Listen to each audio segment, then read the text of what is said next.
Good morning. Please turn with me to Acts chapter 24 as we look at the subject this morning, relativity. Relativity, understanding that a few weeks back for a short lesson I used the theme relative or relatively, but this goes back to the theory of relativity, which I could easily butcher because I don't understand it good, but what I understand is that Einstein, before he came out with the theory of relativity, he had what they call a thought experiment. For most of us, that's what they call daydreaming. But he's real smart, so he was able to figure things out during his daydreaming. And the way he began to understand or formulate the theory of relativity was he was thinking about a man standing on a train platform as lightning struck not far away from him. And he realized that at the speed of light, the lightning or the light flash from the light would reach him. However, he said, as the train passes by, does that hold true for the train? And he was like, wait a minute, even more, if the train is traveling at light speed, how long does it take the light to reach him, especially if the train had a head start? And that's the theory of relativity. If the train is moving at light speed, the amount of time it's going to take for the light to get there is not going to be the same as if I'm standing still and lightning strikes right there. Thus, the theory of relativity. Why does that matter? Well, you got GPS on your phone. If we don't realize that we are on a globe and we're in different positions on the globe, traveling at different speeds, we won't be able to track in real time where we're actually at. And when people started explaining how the theory of relativity connects to how GPS is something we got now, I was like, oh, wait a minute. I don't understand how it works, but I do understand why it matters. And that is one of the things that connected with me in this chapter where we are going to see Paul in the beginning of what we would call, not so much the beginning, but he's continuing on his third missionary journey. But his third missionary journey, he doesn't set off on his own because he's going in custody. And now what's happening is we are going to see him in a pattern we've seen throughout the different trials, whether it's Jesus, Peter and John in Acts 4, or him now. He is going to be speaking relative to a whole bunch of folks. And by the time we get to the end of the chapter, God willing, what I just said about relativity will make sense, because as we start off Acts chapter 24, we're going to be introduced to probably about 5 of what I'll call our cast of characters in Acts chapter 24. Verse 1 reading. And after 5 days, the high priest Ananias came down with some elders and a spokesman, one Tertullius. They laid before the governor their case against Paul. And when he had been summoned, Tertullius began to accuse him, saying, let's pause on what Tertullius said. Our first character there I want to describe as Ananias, who may not be a different individual from the one we saw back in chapter 4. He's called Annas of Annas and Caiaphas fame. Why are Annas and Caiaphas famous? Because going back even further to the Gospel of John, they were the ones who convened the hearing for the Christ when the decision was made that they should pursue crucifixion. And so now what we're seeing is consistency, but it's not a healthy consistency, because by the time we get to Acts chapter 24, Jesus has been buried and resurrected, and they don't necessarily care about that, except all of the things they saw him doing, they're seeing his disciples and apostles do them all over again. So it's raising the question, even if he's dead, was he completely false? And so now they're going to drag them back in front of a hearing, Annas and Caiaphas led. Why? Because they're starting to make the lame walk again. They're starting to make the same things that Jesus did, except instead of touching his garment, as we've said before, all they have to do is touch the shadow of the apostles, and they're all of a sudden starting to get a flashback to the things they were trying to get rid of in the Christ. And so that's why we see Annas and Caiaphas again in chapter 4, but it's not over, because once again, now we're in chapter 24, and Paul is experiencing the same thing, quite possibly at the hands of the same individual named Ananias here. You look him up for yourself. Did a quick search this morning. They said he's the same person, but that don't mean it's right. But either way, he's coming from the same movement. And they're repeating the same patterns. How do we know? Let me continue on, and I think we'll see. After halfway through verse 2, Tertullius is going to take over, where it says, since through you we enjoy much peace. Okay, I'm sorry, I read it wrong. Since through you we enjoy much peace, And since by your foresight, most excellent Felix, reforms are being made for this nation, in every way and everywhere, we accept this with all gratitude. But to detain you no further, I beg you in your kindness to hear us briefly. For we have found this man a plague, one who stirs up riots amongst the Jews throughout the world and is a ringleader in the sect of the Nazarenes. He even tried to profane the temple, but we seized him. By examining him yourself, you will be able to find out from him about everything of which we accuse him. Understand the value. God will, if you don't take anything else away from this lesson. One of the things that we will see is in our personal lives, our brother in leading the songs, he talked about that whole concept of how will they know who we are? They will know we are Christians by our love. And one of the things we're seeing in all of these hearings is not so much who's right and who's wrong, but who's persuasive to those who aren't already believers. See, because they're going before Roman officials now again. They had to get permission from Pilate to kill the Christ. That was a Roman official who saw the way that Christ presented himself and the things that he said. He said, I find no reason for guilt in this man. And that's consistently the thing we're seeing over and over again, is they're struggling to find, they're basically grasping at straws to substantiate the things that they are saying. And so the life and the words of the apostles are matching up in a way that's persuasive. And so when our brother talks about our love being persuasive, we're going to see, even in addition to our love, some other things that are consistently proving themselves persuasive by the first century apostles and the disciples. And it's easy for me to be persuasive when I'm not under pressure, say, oh, I'm studying, I'm doing all I need to do. But what we're getting to see in watching them in hearings and trials is we're getting to see what comes out of them when they're under pressure. I heard it illustrated this way by another song leader. Well, I didn't know that man could preach. But when he got up and gave an illustration, I was like, that's a preacher too. The bottom line was, he said, it's like whatever, when you squeeze a toothpaste tube, what do you expect to get out? Toothpaste. Why? Why is that? That's what you put in it. That's what you trust has been put in the tube. And he says under pressure, that is what is genuinely exposed in our character. It's whatever we've actually been doing. It's whatever we've actually been meditating on. It's whatever has actually made its way through our minds to our hearts. That's what comes out when we're under pressure. And that's what we're getting to see in this time where we've seen Paul during the missionary journeys speaking in times of different levels of stress, but now he's really under because it's life and death. And it's not just life and death. He's been prophesied that this isn't going to go well. So now we're going to see what he's really made of as we look at Tertullus. First of all, the relationship between Annas and Tertullus is this. Well, Annas has gotten in the habit of losing in these hearings, and so now they're bringing in what would seem to be a hired gun. How do we know? Because in verse 1 it says, Annas came down with some elders and a spokesman. That's what we call an advocate, like we sometimes say, you get you a lawyer, right? So he got him a lawyer in our common language today, right? That's what I do when I get in trouble. I told you, I pick up the phone when I got something I need taken care of, and that's what they got. But look at the way this lawyer presents his case. One of the first things I saw is he's starting to flatter. Be careful. Be careful when you see folks buttering you up too much. I know I go too far on the other end, and as it's been described to me, Marcus, you just can't take a compliment because I'm paranoid for Sister. I'm looking over there for Sister. Thank you. I apologize. But it's because reasons like this. Sometimes I overcompensate and I go too far the other way and I have trouble hearing it. But it's because situations like this. I get antsy when I start hearing, pouring it on too thick. End of verse 2. Since through you we enjoy much peace, and by your foresight, most excellent Felix, reforms are being made for this nation in every way we accept with all gratitude. Oh, he's going on and on, right? What's next? Substance? No.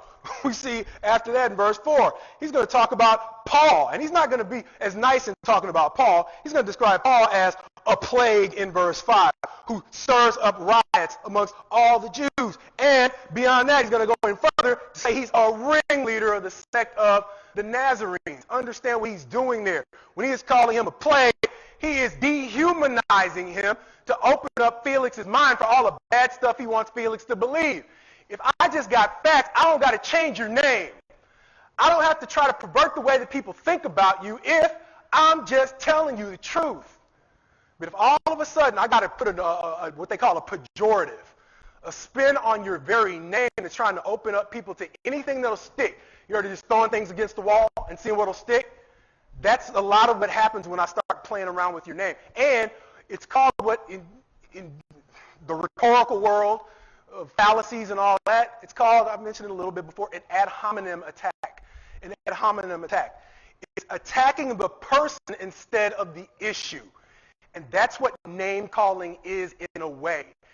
It's diverting attention from the facts to try to open their mind to every negative thing they might hear about Paul going forward. You know what that does? That means that Tertullus, he doesn't have to work as hard. If he can get the judge to have a negative attitude toward the person on the other side, his work's done for him.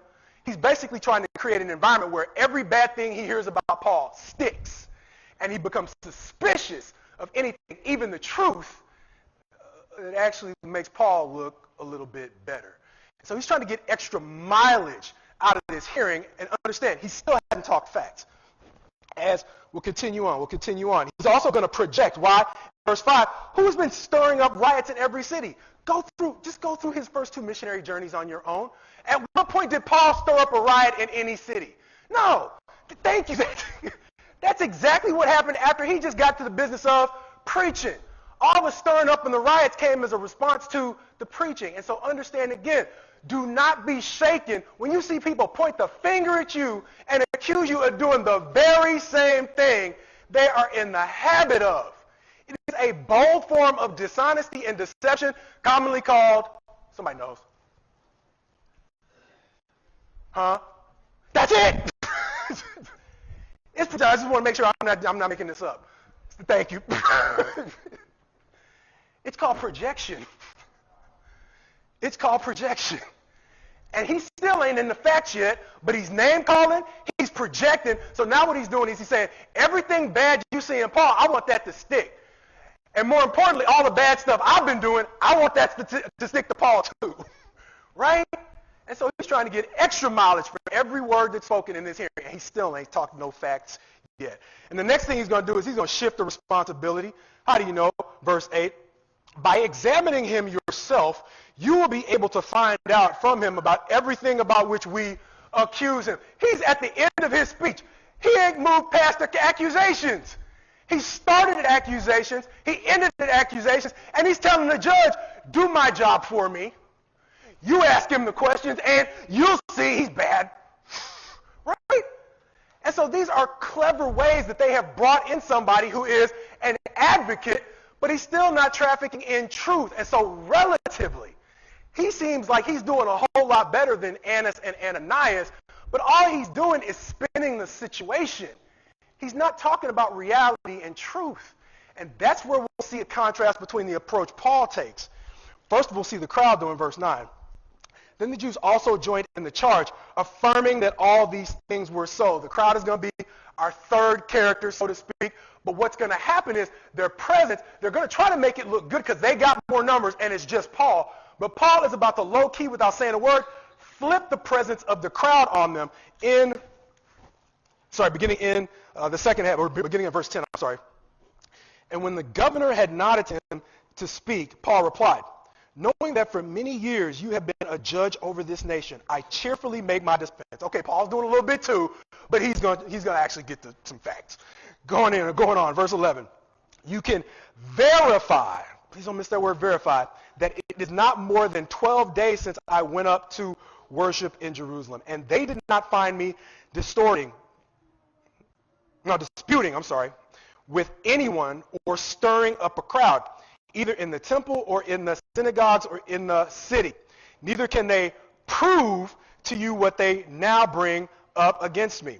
But this I confess to you, that according to the way, which they call a sect, I worship the God of our fathers, believing everything laid down by the law and written in the prophets, having a hope in God, which these men themselves accept, that there will be a resurrection of both the just and the unjust.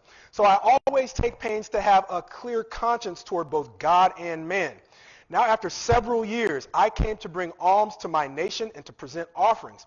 While I was doing this, they found me purified in the temple without any crowd or tumult.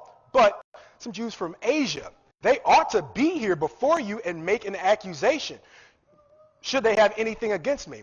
Or else let these men themselves say what wrongdoing they found when I stood before the council. Other than this one thing, that I cried out while I was standing among them. It is with respect to the resurrection of the dead that I am on trial before you this day. Well, it sounds like, you'd be like, Mark, that doesn't sound like Paul's doing a whole lot more. He's just basically kind of punting the ball too, isn't he? Well, no. What he focuses on is at least the distinction that I saw. Understanding that you might see other things, but what I noticed was, as I stopped to emphasize in verse 11, he starts out after his limited praise and recognition of the court. He's like, you can verify how long I've been here. He's talking about facts. So he's not attacking the opposition. He's not spinning the situation. He's like, I've been here for a set amount of days. You can figure that out. Why is that important?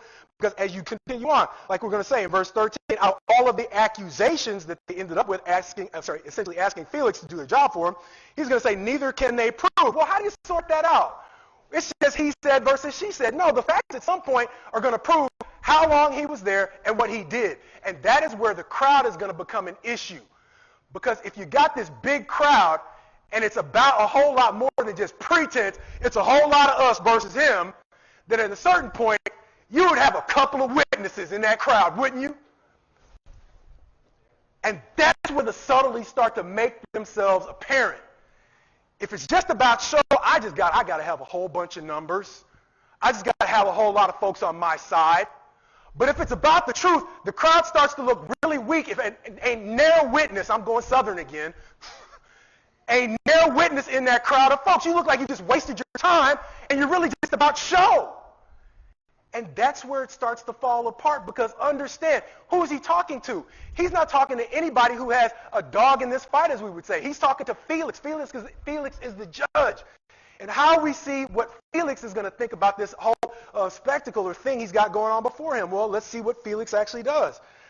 But Felix, in verse 22, having a rather accurate knowledge of the way, put them off, saying, when Lysias the tribune comes down, I will decide your case. Then he gave orders to the centurion that he should be kept in custody but have some liberty, and that none of his friends should be prevented from attending to his needs. Well, what are we looking at here?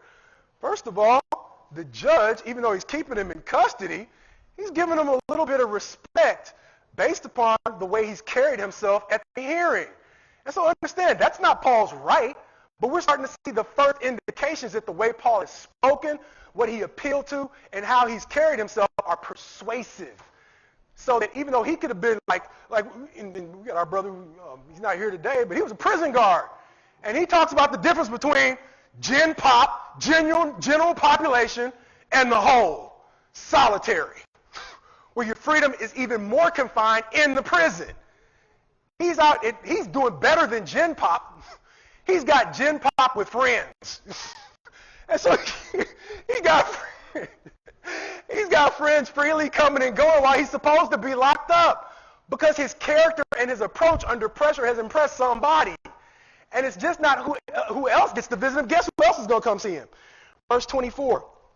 After some days, Felix came with his wife Drusilla, who was Jewish from our reading. And he sent for Paul and heard him speak about the faith in Christ Jesus.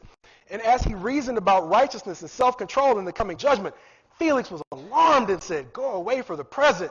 When I get an opportunity, I will summon you. Verse 26.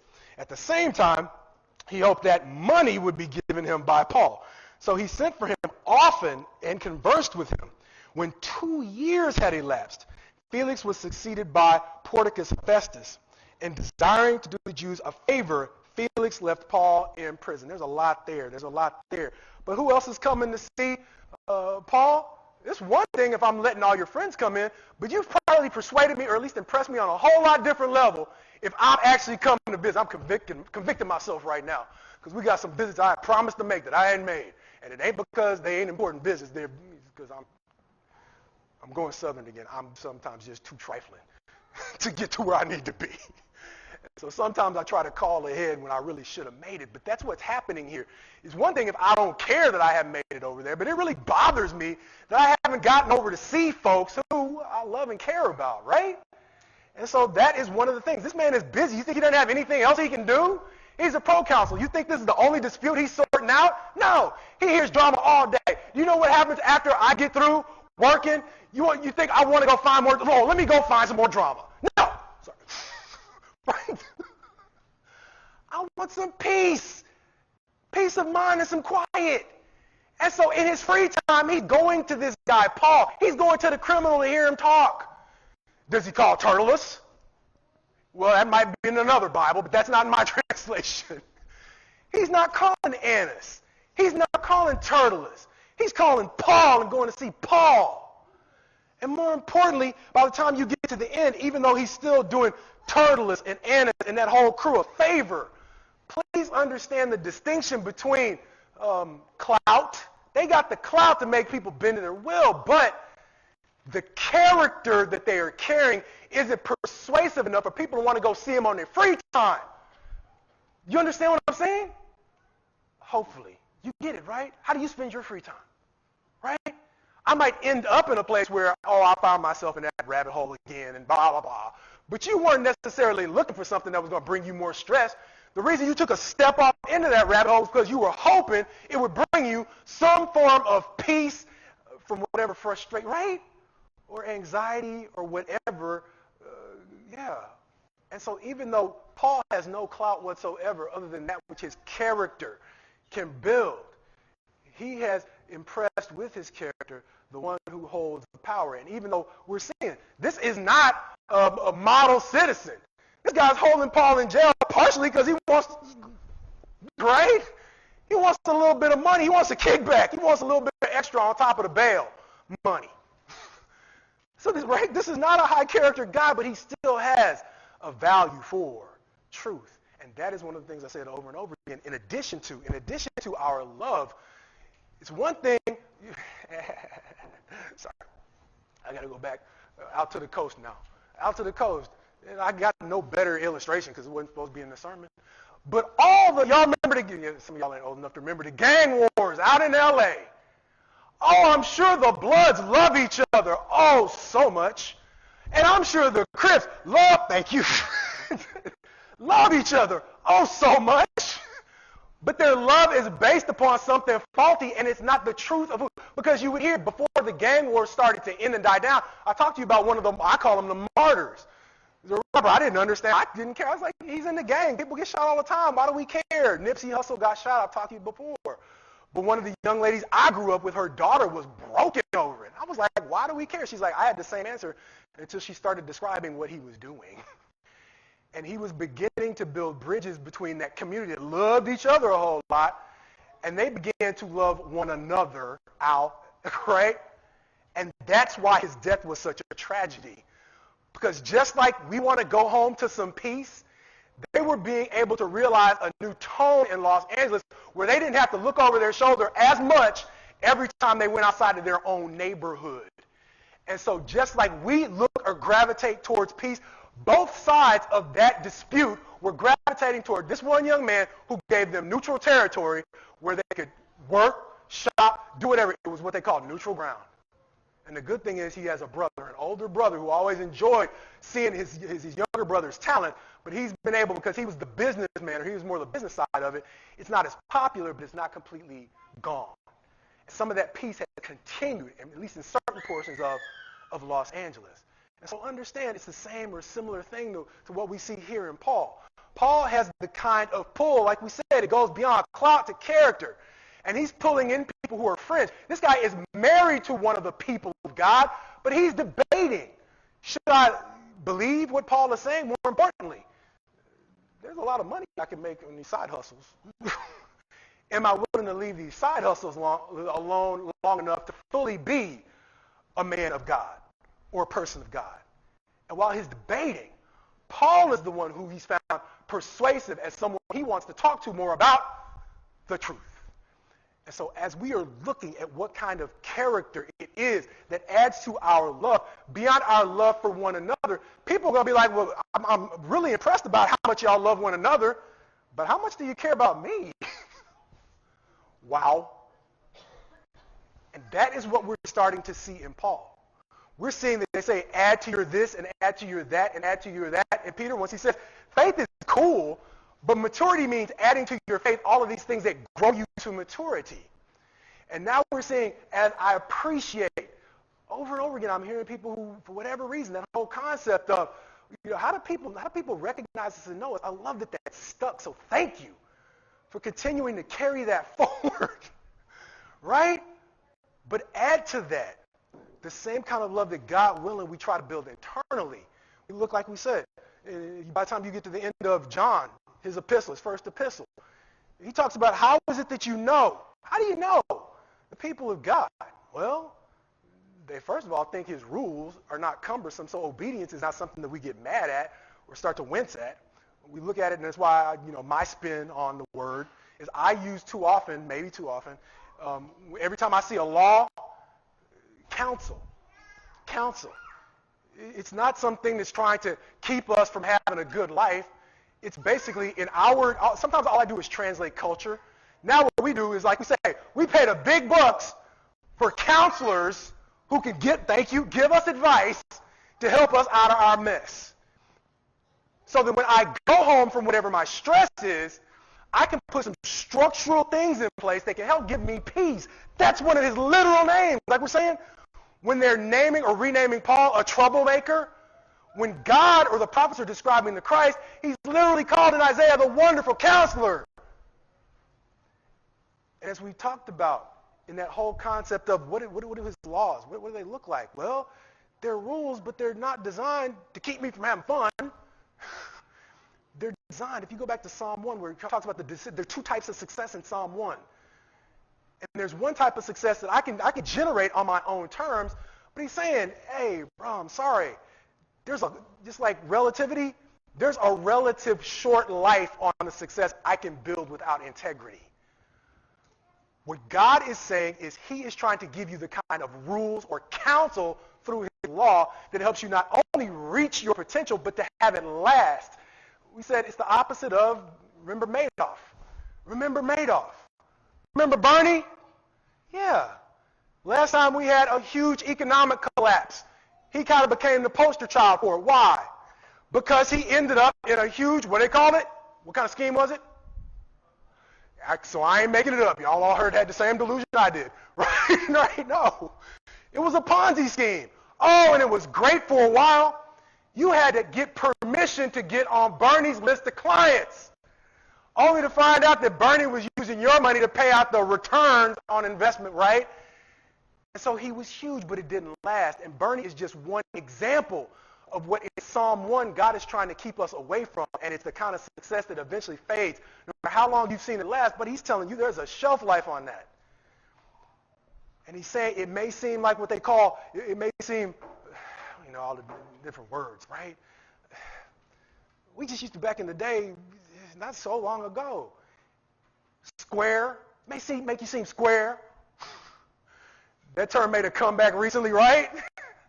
And so it was cool again, but I'm at an age where as soon as I catch up with the slang, if I know it, it's no longer cool anymore. You know, right? So I'm sure square is no longer cool again, but you get what I'm saying, right? It may seem square to do things the way that God is talking about, but let's look at it again from a different perspective. Even from investors. I have some friends after I got out of school. They were investors, and I didn't know the difference between a day trader and a regular old stock market guy. He's like, no, Marcus, I don't stay in the market any longer than a day because I don't trust it. I was like, that sounds like the kind of investing that appeals to my paranoia. It's like, you mean there's a whole job that does that?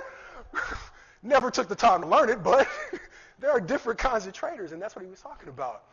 And so there is this whole line where he's saying, over time, you're right, it's not trustworthy to put your eggs in that basket, even though there's some money that can be made there. You got to think long range, and that is what God is trying to get us to do through his counsel. Why? Because that whole relativity point becomes a thing again. If you realize that what's happening with Annas is, just like we see consistency out of Annas in the hearing that he had of the Christ before the Christ was crucified, the hearing that he had of Peter and John, when they were doing enough things that the crowd actually scared them away from killing them, but they were still trying to basically make that happen. And now Paul, it's the same thing in Acts 24. Annas seems to be a consistent figure, and if it's not literally the same Annas, it's the same group of individuals that are a consistent figure. They are standing still on the platform that is Einstein's theory or thought experiment explaining the theory of relativity, right? But what's happening is, even though Felix is not moving as fast as we would like, he is entertaining the company of one who is moving at the speed of, not light. Paul is moving at the speed of God. And that's what matters. See, so when that lightning bolt strikes, Paul is not content to stay on the platform, fixed in all the things he was doing, because Paul's a great measuring stick. Why? He was a Pharisee. He was on their team.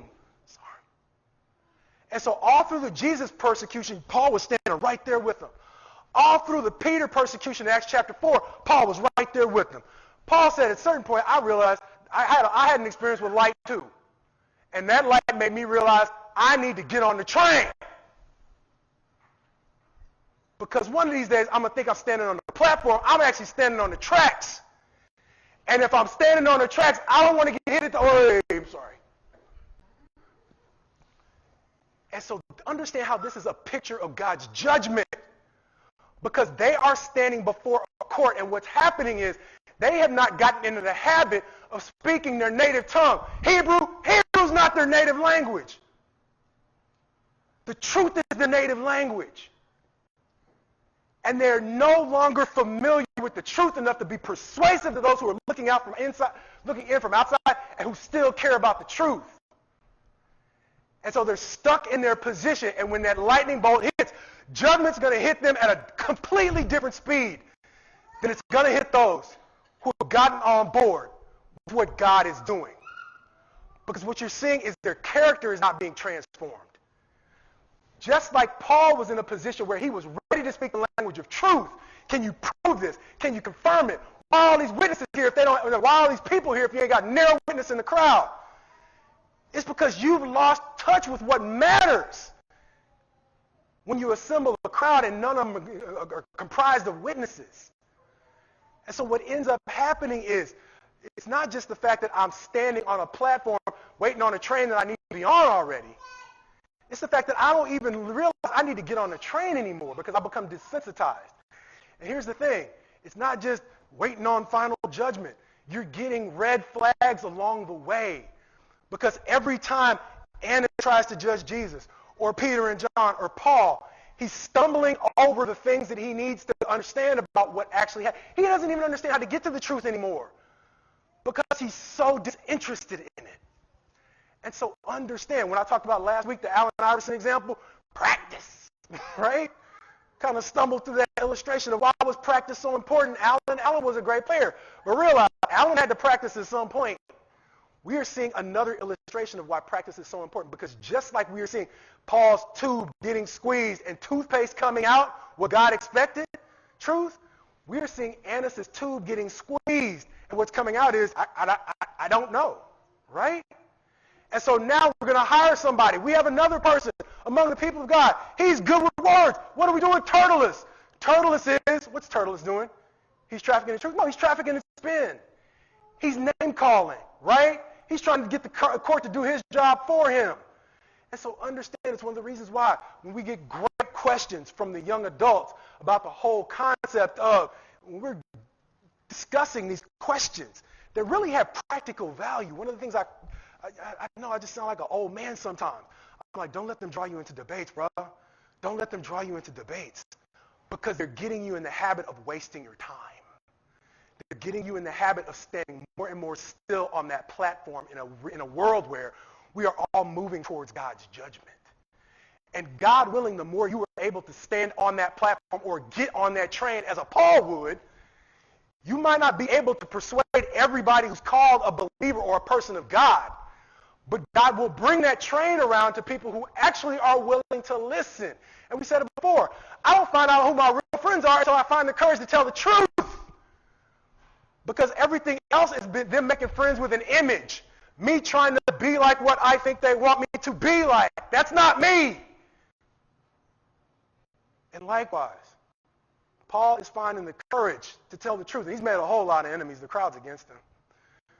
But he made a really significant friend, and that's not going to be the last one. Because as we head off on the rest of Paul's missionary journey, Paul is not just going to have persuaded one individual. Every time he's coming in contact with these neutral, don't have a dog in this fight individuals, there's something about his character that, much like Joseph, Joseph went from slavery to the jail to the top of the kingdom. There was just something about his character that just kept helping people remain receptive. And so now we're seeing again in Paul, as we're going to see him bounce from court to court to court, and everybody's going to say the same thing, innocent. So it's one thing if he's just chatting, like I said, debating or bickering with the opposition, but he's like, where's the proof? I'll wait. And he gets it because he hasn't allowed them to get wrapped up. Like I always talk about reframing the issue. I stole that, y'all. I stole that when I was in the early parts of when I was doing my day job, and it went okay one week and then not another, and went okay one week and not another. It's the reason I went to preaching school. Same thing happened. I couldn't find consistency. Y'all be like, what's different now? I get it, but yeah, okay. I'm trying to take on more burdens. That's my excuse. Bottom line is, there's more studying that we can do to be conditioned in simply focusing on the things that provide and make for consistency. And they get us conditioned to produce consistent results. Much like we see a Joseph producing consistent results, whether or not his dad finds him trustworthy, and his slave master finds him trustworthy, and his boss at the jail, warden, finds him trustworthy, and then finally Pharaoh finds him trustworthy. And let's not end there. His own brothers who wronged him find him a trustworthy person to go back to in a time of trouble. Understand, it's easy for me to be trustworthy when you ain't done nothing to me. But God helped me develop the kind of character where I become trustworthy again, no matter how much we got between us. I'm saying it. Please pray. If y'all pray for nothing else, pray for me to get there, please. Because that's what we're seeing out of these individuals. Paul, like we said it last week, he's the kind of individual who, the very same people, it's not just all these different Roman judges, officials. The people who didn't want him to go to Jerusalem in the first place come from the people he used to try to kill. Oh my goodness, give me that level of repentance. And so that's the kind of transformation we're seeing. And that's one of the reasons why we say, okay, what impresses people about who we are and who we really belong to? As our brother said, Jesus made it simple. It's our love. But beyond our love, a lot of people love their set. We're going back to the LA illustration. But the man who stood out from all them gang members in LA, the one who people mourned both sides, and not just in LA, nationwide low-key mourning, whether you know rap or not, preachers who couldn't care. Like, he's supposed to get, no, not supposed to. But that's what happens when you're in the gang. Preachers began to warm up to what this young man had been doing because he was a man of integrity, a level of integrity that people respected outside of not only his gang, but outside of Los Angeles and outside of his state. But likewise, when we're looking at Paul, we close out the book of Acts. It's probably the last time I'm going to talk about the book of Acts as we're going forward into Romans, God willing. There's nothing else that we get out of this, God willing. Understand that the relativity thing, God, please touch my heart to the degree that I realize it's time to get on the train, right? Because judgment is coming. The speed of light has nothing on the speed of God. I want to make sure that I become conditioned to doing things God's way so that the lightning does not hit me. Why do I keep using the lightning? When Christ comes back, he's coming back like a flash of, thank you. Right? And so that's what it is. In the twinkling of an eye, he's like, there will be no time to get your character in order when he gets back because he's moving too fast. And so that's what all this is. When we're looking at the Acts, we're looking at the life of Christ, we're looking at the prophets. He is trying to tell us that while the time is good, when people put the squeeze on us like they put the squeeze on Paul, like they put the squeeze on Annas, like they put the squeeze on Tertullus, he's saying start now. That's why Hebrews, I wear Hebrews out. Please just, I keep saying, please if all you get is one thing, and I got like 5 things now, but bottom line is, pick one. I'm going to give you one more. Look up the way that the book of Hebrews talks about today in chapters 3 and 4. And he says, today, don't harden your hearts as in the rebellion. Because we've talked about it before. There are some things he's trying to condition us toward. that avoid the regret of, we say, I can repent kind of like Jacob repented. But by that time, he had 10 sons who had picked up a whole lot of bad habits. We talked about that. And the reason why today was so important was because he pivoted at a point where he could instill, no matter what happened in the past with those other 10, a level of character that was so exemplary. One of his sons was basically about to be a king. And so that's why today is important. It's not just for final judgment. I don't want the speed of light to hit me standing still. I want to be moving at the speed of God in my character. But there are people I love and care about that I don't want to, here's the thing, I don't want to influence them to be standing on that platform as that train is coming by as well. And that's what's happening. I don't just live to myself. I say it all the time. People would rather see a sermon than hear a sermon any day. And if you don't believe it, talk to some of our teachers who work with the young people. The things that they'll pick up and repeat that you never necessarily knew they were listening to. You're leaving an impression on people. And so it's not just me. I don't live in an island of myself. Even if I were to just withdraw and live on my own, Ted Kaczynski still ended up being, okay, for y'all who don't know, the Unabomber, right? He lived unto himself, but he still had a huge influence on all kinds of people because of what he was being conditioned to think and do, even in his isolation.